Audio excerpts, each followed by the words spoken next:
Hello and welcome to episode number 2 of our podcast, De Huda, De Strange and De Juggsy.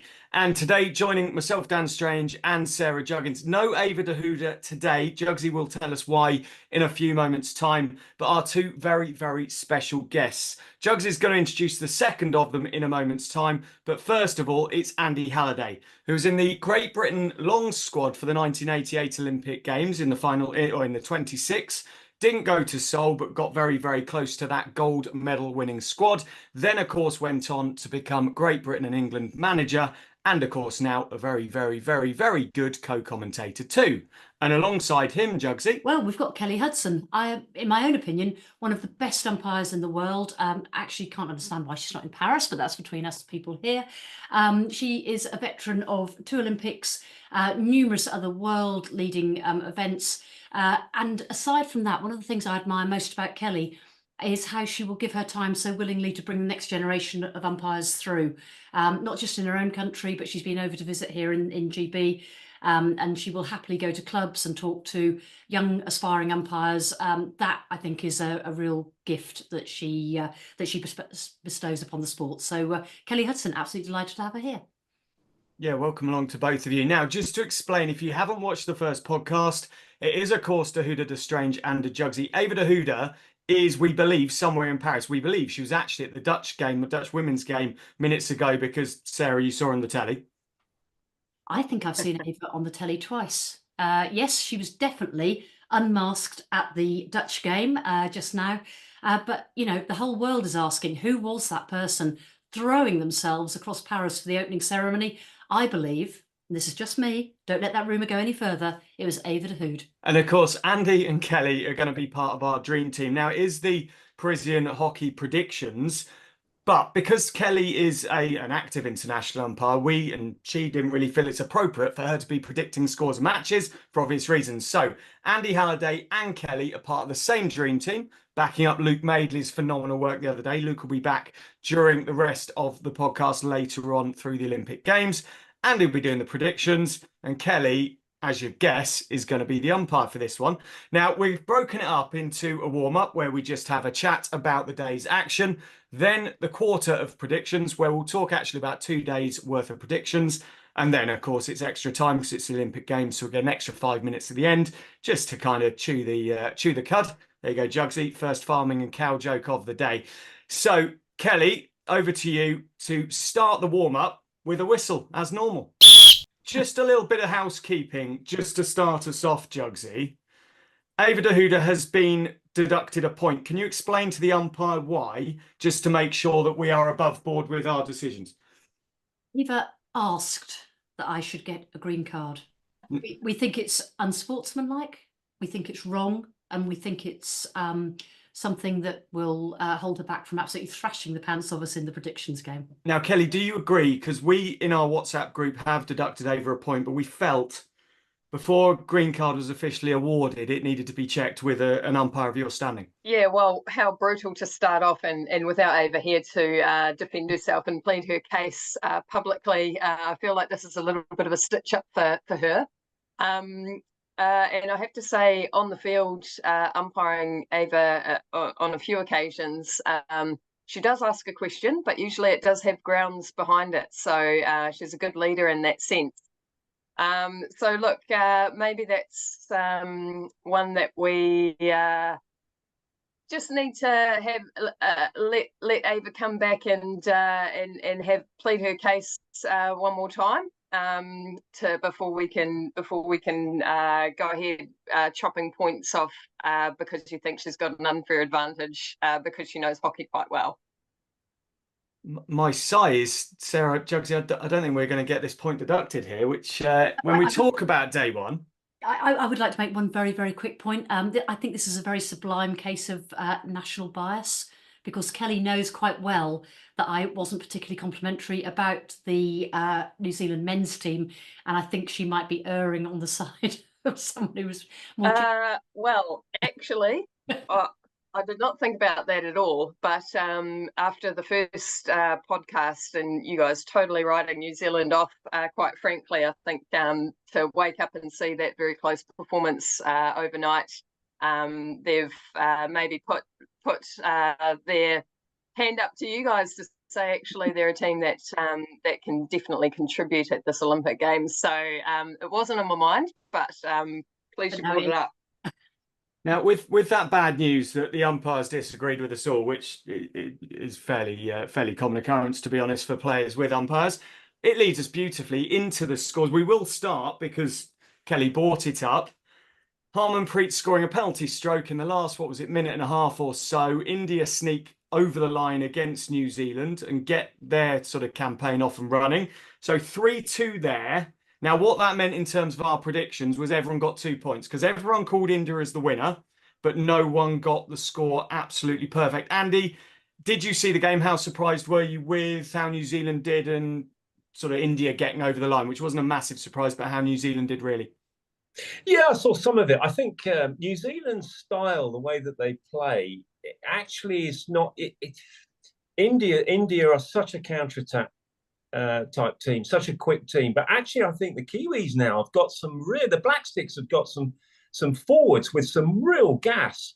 And actually, we were seeing people like Findlay really taking the game to the Indians. And I think, those two styles, it's interesting. I don't think India were at their best, but I'm not sure there are. I know we're going to talk about some of the other results today. I'm not sure a lot of these other teams are at their best. They fire on all cylinders in game one of an Olympics, but it was a tight game.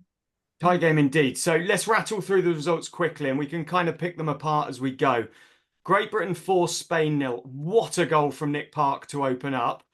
Spain, not really. I know they missed a lot of chances, but an underwhelming performance from them from where we thought on Pod 1. Yeah, I'll dive in there quickly. I mean, I had Spain marked down as a disruptive force in the games, and today we didn't really see it. I was expecting, possibly, had one of their early chances gone in, it would have been a very different complexion on the game, but I thought, in many respects, they've given GB a really good platform to springboard from. This is the only game I saw before I had to go to sleep to be up for this.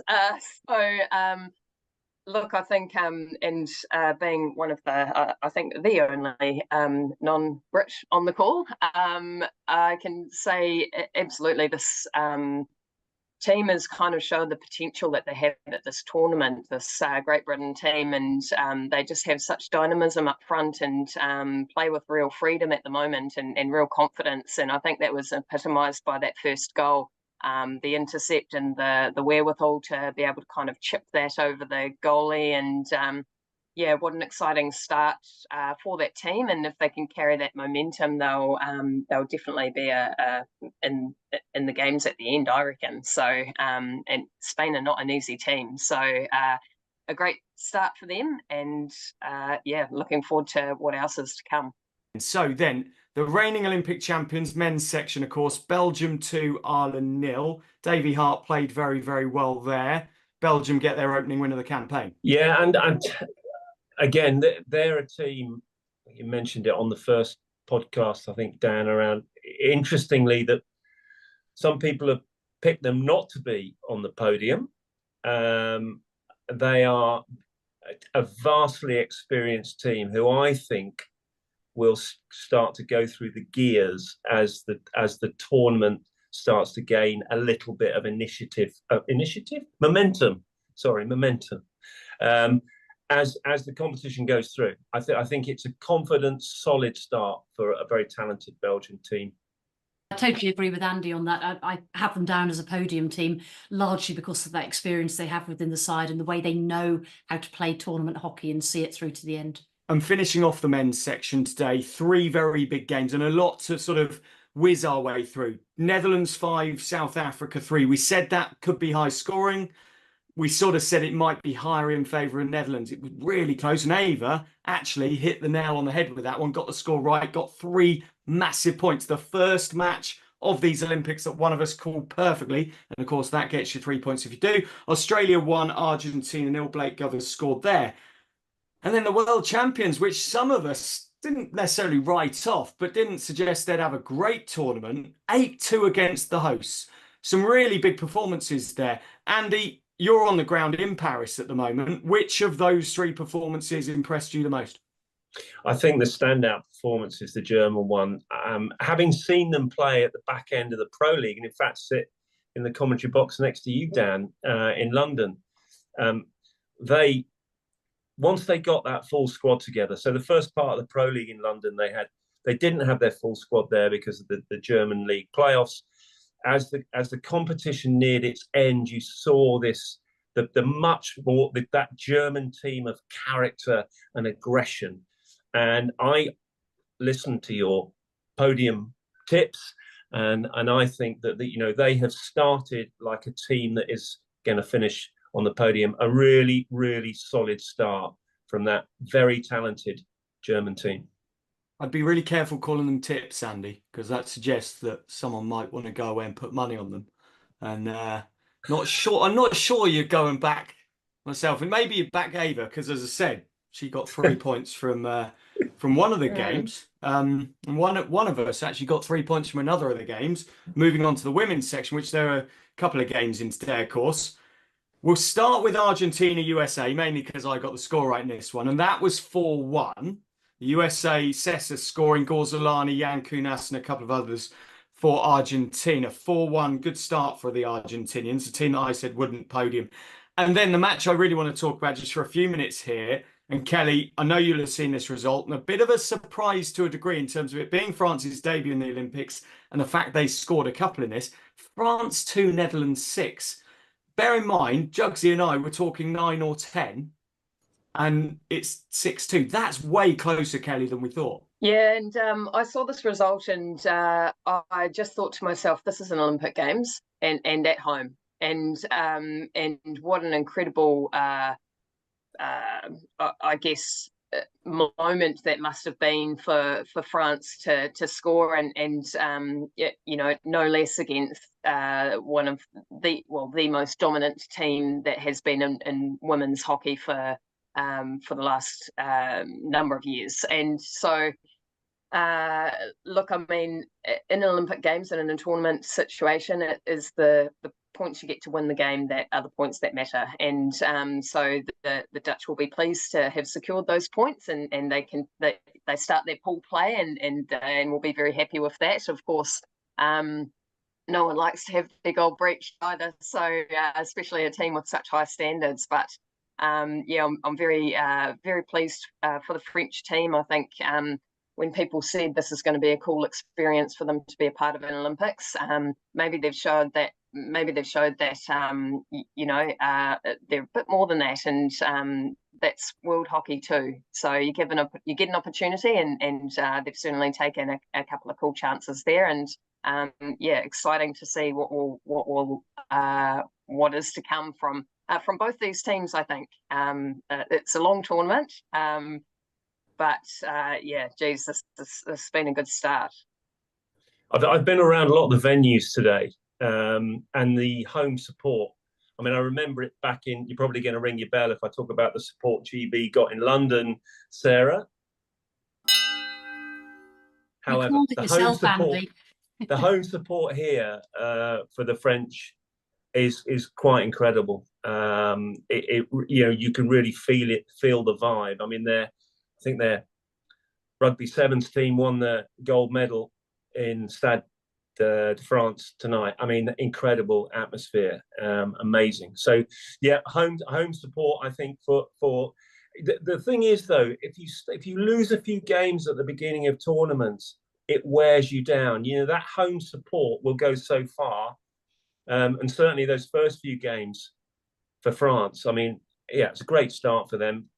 And the Dutch, what, third gear, do you think? Got into fourth gear?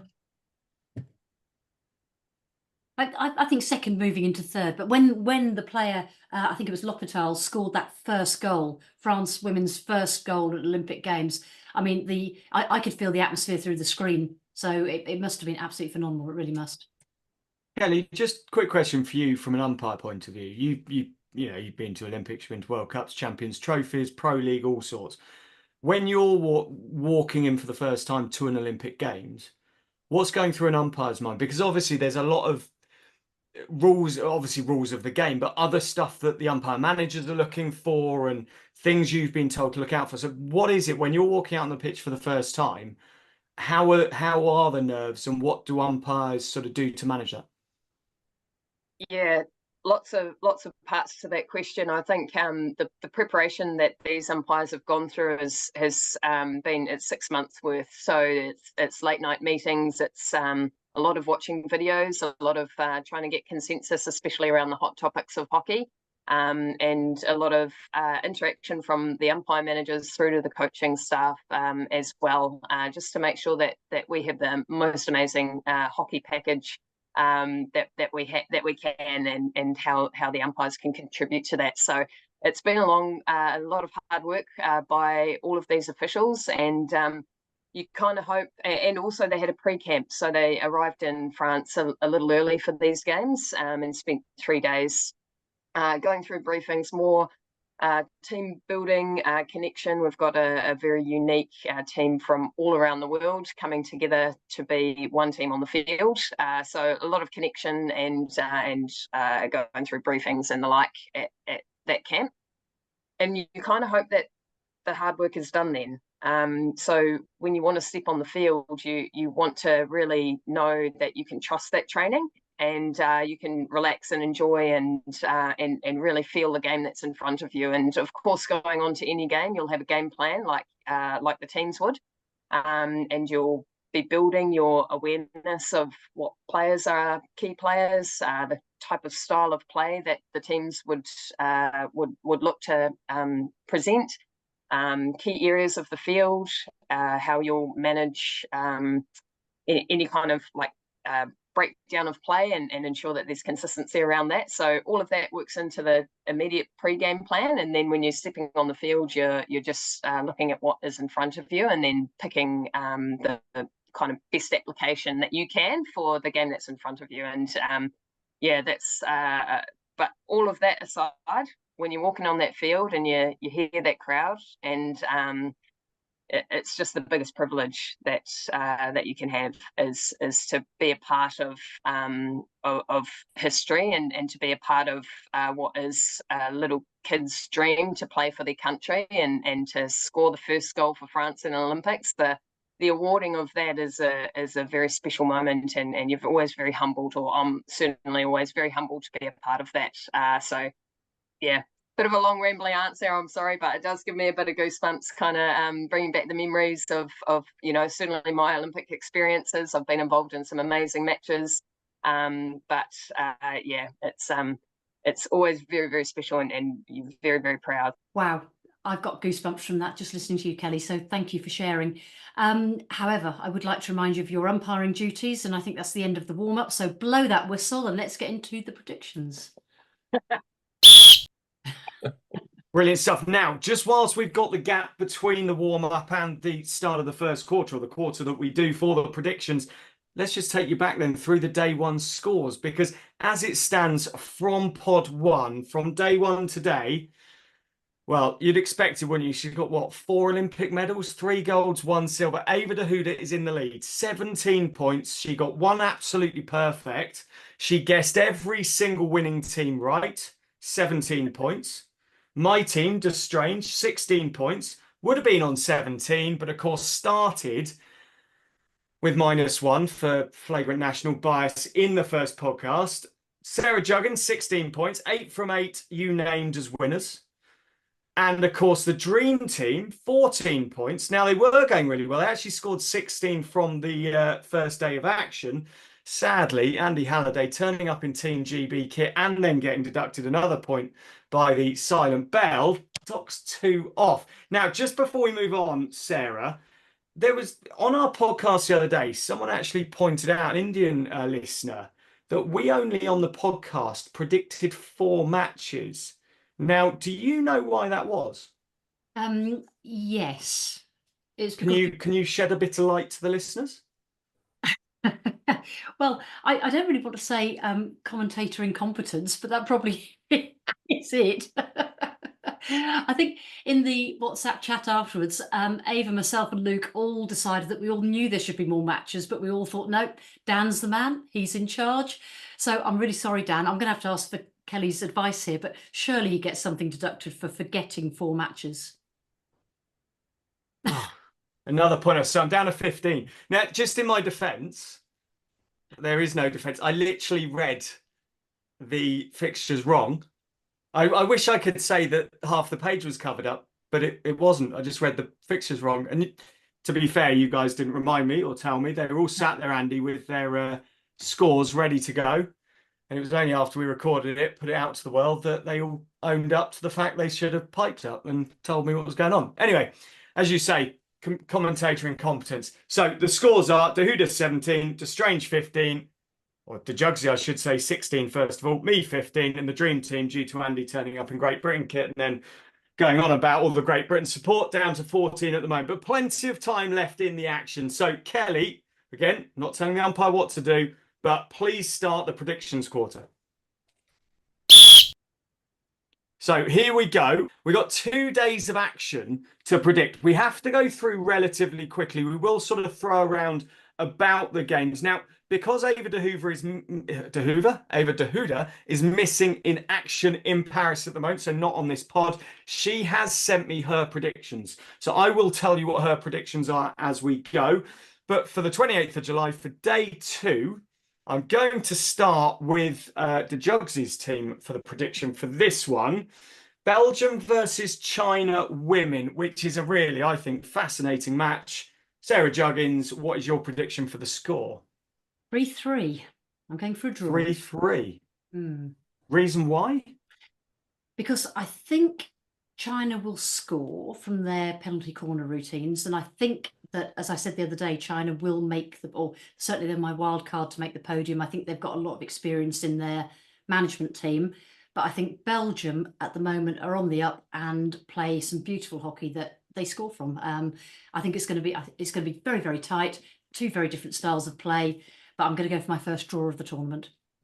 Now, Andy and Kelly, obviously, as we said already at the top of the pod, Kelly's not going to predict, but nothing to stop you, conferring across the Dream Team. But Andy's the one who's going to make the call for the Dream Team. Belgium, China, what's the score going to be?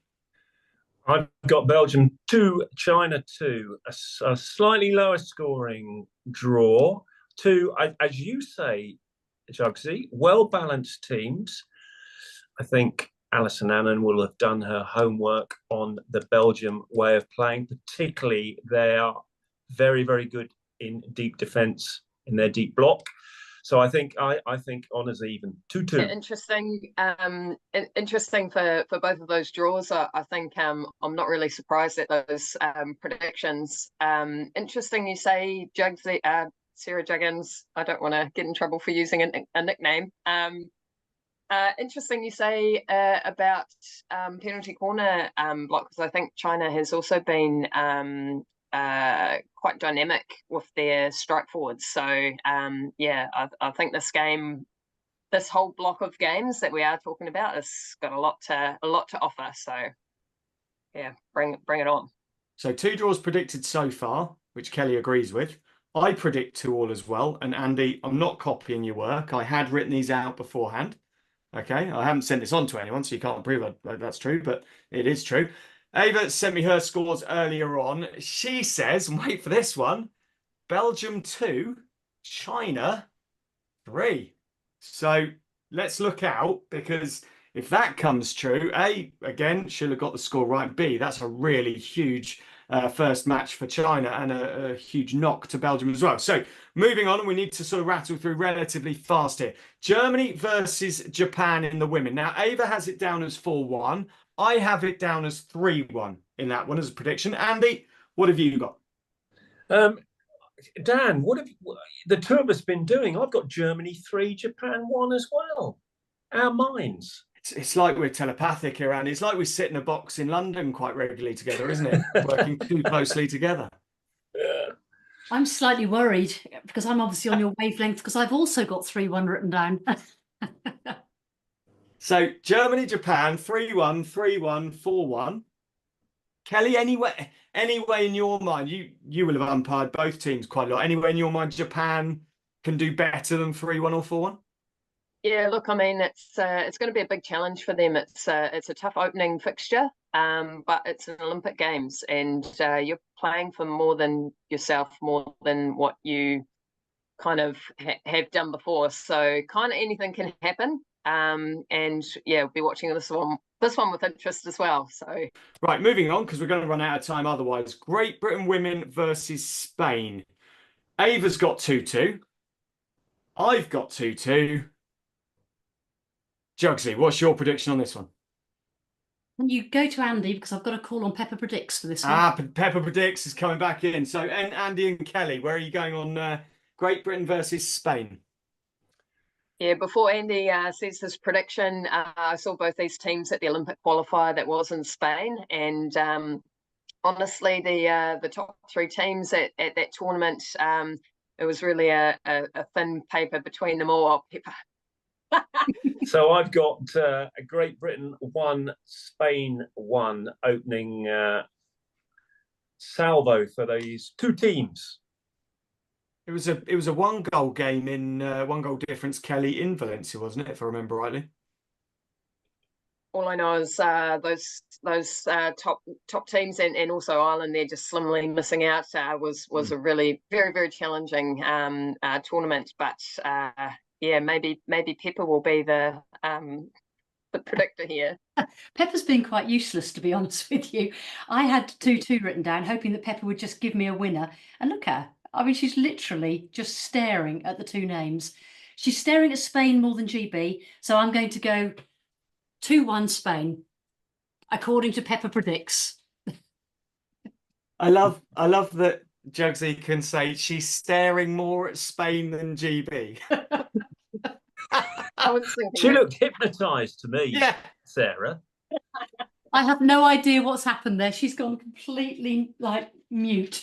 looking with her eyes open. Obviously not feeling it. She's been too involved in the synchronised diving, and Hock is not taking Pepper's fancy this evening. Right, we're halfway through day 2, so we need to rattle on. Germany versus Spain in the men's. Germany, of course, off the back of that fabulous 8-2 win, Spain losing 4-0 on day 1. Now, Ava's gone 4-3, a 7-goal thriller. I've gone a little bit lower. I've gone 3-2. Both of those results in favour of the German team. Andy and Kelly, where are you going on this one? Kelly, your thoughts, and then I'll give our prediction. Yeah, I think yeah, I don't know. I think Spain will definitely be keen to, turn things a little bit around from that opening game, and I wouldn't like to face them, frankly. So yeah, happy for you to go for it here, Andy. So I think Max will get well. I think he'll rally them for tomorrow after today's performance. And I've got Germany 3, Spain 2, like you there, Dan. I think it'll be a much tighter game. Andy, this is like we've been reading each other's scripts again. Juggsy, Juggsy, what's your score prediction on that one? Yeah, I've gone 4-3 Germany, largely because I think Spain will get a rocket up there. I think they're going to rocket and they'll score some goals. But I do think Germany had a lot of goal scoring practice today, so they'll just edge it. 4-3. I'm with Ava. Belgium men, fresh off the back of beating Ireland relatively narrowly. Be careful on the flagrant national bias here. The dream team against New Zealand men. Juggsy, where are we going before we let Kelly dock a point off her own team? See, I did some of these predictions before today's game, and I did have Belgium beating New Zealand 4-0, but I'm going to adjust it and say it's going to be 4-1. Kelly and Andy, dream team, what's the score? Well, I've also got Belgium 4, New Zealand 1. Just thinking about what happened, how strong Belgium are coming into this tournament. I think New Zealand, they gave a heck of a lot in that game against India today, and I think tomorrow they'll come up against a slightly more well-drilled team. The penalty corner threat will be there from Hendricks. So yeah, 4-1 for me. Kelly, just before you respond in any way, I'm just going to read the other two predictions just to, really heighten a sense of Kiwi annoyance on this. So Ava de Huda says Belgium 5, New Zealand 2. I'm kinder, obviously. And I say Belgium 4, New Zealand 2. It's not. We're not ganging up on you here, Kelly. What's the response from New Zealand? You know that the Kiwis are very aware of what they need to do in their pool, and I think dropping points in quite a heartbreaking fashion at the end of that first game, they'll definitely be up for this. And within that team, you've got a number of players who play together in European hockey club competition, and so there's some excellent connections and some good experience playing against European styles. So add to that a little bit of flair, a few speedsters up front, and some handy people at penalty corners. I think don't count the Kiwis out just yet, and bring on that match. Kelly, on South Africa men versus Great Britain, how much from an umpire's point of view is umpiring two teams when they are really, really flair teams? How does that change how you approach the game as an umpire? Yeah, I think probably for me, I find this really, really exciting. There's a predictability to hockey around structures and sometimes tactics, and you kind of at times have to expect the unexpected, and it takes a bit of experience to really be able to know when to hold your whistle when some of these players get their ball on the stick, and just knowing, when to not blow, and then when to blow, to give that quick free hit, and that being the best advantage. So challenging when you got two teams with absolute kind of dynamism up front, but that's the craft, and the best umpires know how and when to do that, and also how to manage the game and the players around that too. Sometimes it can be a few emotions flying through there too. So staying calm while you're trying to tackle all that and juggle all that is pretty important. So this is going to be an absolute cracker, and I'm sure, I hope you guys have all got high scores on this one, because we've got an exciting game. Yeah, the first two predictions are actually exactly the same. Ava's 2 goals to South Africa, 4 goals to Great Britain. I've said the same thing. So both high scoring predictions, but not runaway wins for Great Britain, although Ava and I both favour Great Britain, being careful that I don't get the silent bell on that one. Juggsy, where do you go on that? And then Andy, before we go on to day three's predictions. I'm also 4-2 Great Britain. Wow. Andy? Interesting. I remember this fixture in Tokyo, and it was a really tight, cagey affair. This will be completely the opposite, with the style that I think both teams are now playing. The speed of Kasim against the speed of Kalnan. I'd love to see them in a 100-meter dash. I've got South Africa 3, Great Britain 6. I think it'll be a cracker. I was going to say that will be an absolute cracker. So that concludes day 2 of action, our first day on pod number 2. If you want to get involved on social media, don't forget it's Dahuda Strange Juggsy Pod on Instagram and hashtag Parisian Hockey Predictions if you want to join the conversation. Now, we just got to go through day 2, then we get a bit of extra time as well, just to really chew the cud about how the second chat about cows, how the opening day and the ceremony went across the Olympics. We'll have a quick chat about that in a moment, but day 3's action, 29th of July, so we need to rattle through 8 more fixtures. A lot of matches in a day, by the way. Women's Japan versus China, an all-Asian battle. Andy, Kelly, where are you going on that one? Kelly, I'm interested to hear your thoughts on this one before I give our prediction. Yeah, the inside continent games are always very, very challenging. So this is a hard one to call, despite China's involvement in the Pro League giving them a little bit of extra probably game experience. But again, it's a tough one, and it will be an interesting kind of slightly different style still within the continent. So interested to see how you're going to go here, Andy. I've got a 3-1 China win. Andy, this is becoming rather scary. If you saw the scores I've got written down in front of me, which we'll come to in a moment. Juggsy, where are you going? I hate to say this, I've got the same score. We have queen prove swept. it. We See haven't it. queen swept. We have clean swept that result. All four, the Huda, the Strange, the Juggsy, and the Dream Team have all said the same score on that match. That is quite amazing. It's going to be a 6-4 Japan win, isn't it? Okay, well, to be fair, the next match could finish 6-4. India men versus Argentina. Now, this game is a fascinating clash of styles. So, Dream Team, you're going first. What's the score on that one? India 4, Argentina 2. Dream Team match, Ava Dahuda's score. She said 4-2 as well. To Juggsy, where are you on that one? The 4-3. India 4, Argentina 3. India 4, Argentina 3. And I went India 3, Argentina 1. I think that win today will actually all the wheels a bit for India and get them moving. Great Britain women versus Australia. Dahuda's gone 2 Great Britain, 3 Australia. I've gone 1 Great Britain, 2 Australia. Dream Team, your thoughts? Who's going to win? What's the score going to be? I've got Great Britain 2, Australia 2.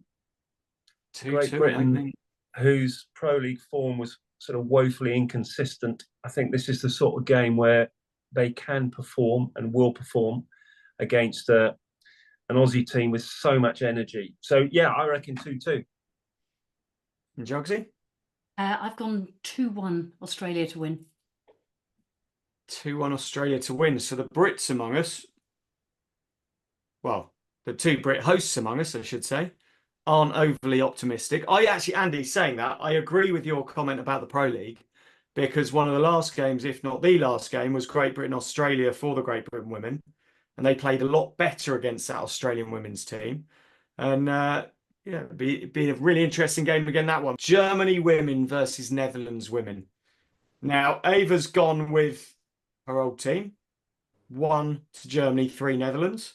I've said Germany 2, Netherlands 3, because I believe Valentin Altenberg's got the German team going the right way, but I think they might just come up short on this occasion. Andy, quickly, what's the score going to be there? Germany 0, Netherlands 3. 3-0 to the Netherlands, blimey. And Juggsy, where are you going? Out on a limb. I'm going to go 3-3. God, that'll be an absolute cracker of a game if that's the case. Don't forget, of course, with this, if you get the score right, so if you call the draw and get the score right, you get your 3 points. Okay, if you get a draw and get the score wrong, you get 1 point. So if you get your winner right, it's 2 points, and then if you get it wrong completely, it's no points at all. No one yet has got a score wrong completely, which is great today. Right, last one, and then we'll just have a quick chat about the opening 24 hours and the dance down the Seine last night and things like that. France women, Belgium women to finish off day 3, 29th of July. And he said August, then I'm a month ahead of myself. 29th of July will be day 2 of the Paralympics, I think. Right, Ava's gone 4-1 in favour of Belgium. I have said that France won't score and it'll be 3-0. To Juggsy, where are you going? Again, I'm going with Ava. 4-1. 4-1. And to finish off, 16 games of predictions. The Dream Team, Andy's shaking his head. He disagrees, or he's going to say exactly the same. France 0, Belgium 3, Dan. Blimey. Well, how many times between us we want to copy each other on one episode of a podcast? Guys, we're through the 16 matches. It'll be fascinating to see how it affects our leaderboard, of course. Don't forget, Ava Dahuda is a point ahead of Sarah Juggins at the moment, who's a point ahead of myself, who's a point ahead of the Dream Team. The Dream Team would be in a better position if Andy hadn't turned up wearing Great Britain kit and then going on about the Great Britain supporters. So, he'll live and learn. Right. Kelly, please blow your whistle for the end of the predictions quarter. Right, really quickly then, let's look back at the opening 24 hours of the Paris Olympic Games. Juggsy, coming to you first. How did you see the opening ceremony? Bonkers and absolutely magnificent. Andy, agree? Yeah, I watched it with a number of athletes together, and I thought it was brilliant the way that it showed Paris. These are all the landmarks. This is what Paris is about. The thing I guess I was a little disappointed about was it didn't show us the diversity of the French people. It showed us the diversity of Paris and its buildings, But I would love to have seen, and I'm probably going to get deducted a point here by mentioning the 2012 opening ceremony, but that was all about the people. That was in London, all about the people across the British Isles. So I just felt it could have been a little bit more sort of people focused. And there was some real weird stuff in there. I think you've mesmerised Juggsy to thinking back about London 2012 because she didn't ding her bell at you to deduct another point. Either that or she feels sorry because you've already lost 2 for the Dream Team. And Kelly, did you get to see it in New Zealand? And what was the public reaction in New Zealand? Yeah, it was an early start to get up and watch the opening ceremony. Different experience for me after the last 3 years. 3 Olympics. Having the very good fortune to kind of be there. Yeah, so a little bit different watching on TV, but I do like the commentary that they have behind it, and it gives you a good insight into some of the history and some of the storytelling that you kind of don't get to necessarily always have when you're there in person. I thought it was pretty cool, and a real emotional roller coaster as well. Some moments of real delight, real joy, and then very, very moving parts. The John Lennon classic "Imagine" down the river, incredibly moving, and yeah, of course Celine Dion at the end, a real tearjerker. We'll be back in 2 days' time for more Dahuda, The Strange and Juggsy. We're trying to bring it to you every 48 hours. Look out on social media because we will be sort of updating the score table, and please feel free to put your predictions, hashtag Parisian Hockey Predictions. Follow us, of course, on Instagram. Dahuda Strange Juggsy Pod is our Instagram handle. To Andy, to Kelly, thank you so much for joining us. Hopefully we'll see you again later on in the competition. But for now, that brings to an end the second ever episode of Dahuda, The Strange and Juggsy. Goodbye for now. Bye, everyone. Thank you very much.